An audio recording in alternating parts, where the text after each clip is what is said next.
Law Professor Tey Tsun Hang suffered from a panic attack on day 9 of the Sex for Grades corruption trial. The 41-year-old started showing signs of discomfort after he concluded his cross-examination of CPIB Deputy Director Teng Khee Fatt. Professor Tey shuffled between the courtroom and washroom during the lunch break, and soon after proceedings resumed at 2:30 p.m, his lawyer Peter Low asked for a break as Professor Tey was hyperventilating. While in the dock, Tey leaned forward with his head hung low and his face reddened. He vomited several times into a plastic bag but appeared calmer after taking his medication, and court proceedings resumed at around 3:30 p.m.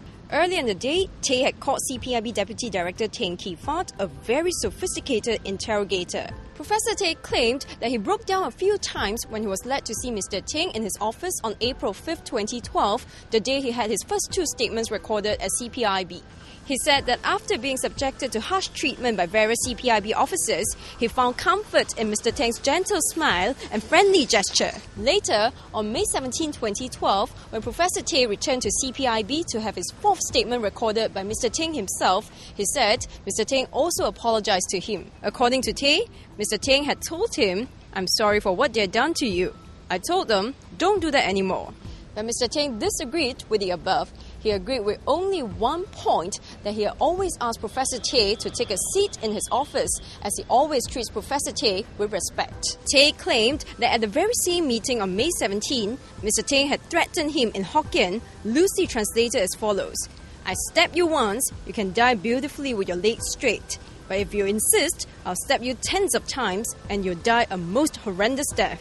He said Mr Teng had also told him, "My concept of corruption was very zun." He further asserted that Mr Teng, a graduate of Nanyang University, had thrust an English-Chinese dictionary at him during the recording of his statements on May 17, 18 and 24, 2012. Tey claimed that the Chinese-educated CPIB director would first look up the Chinese translations of the obscure English words that he used when he gave his statements. Tey then put it to Mr Teng that when you're not happy with those words, you will not type them into the statement.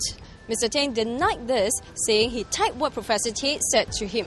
Mr Teng explained that he had asked Professor Tey to look up only one word for him in the dictionary, conscientious, as he couldn't spell it. The trial will resume on April 1st, and both prosecution and defense may call new witnesses to the stand.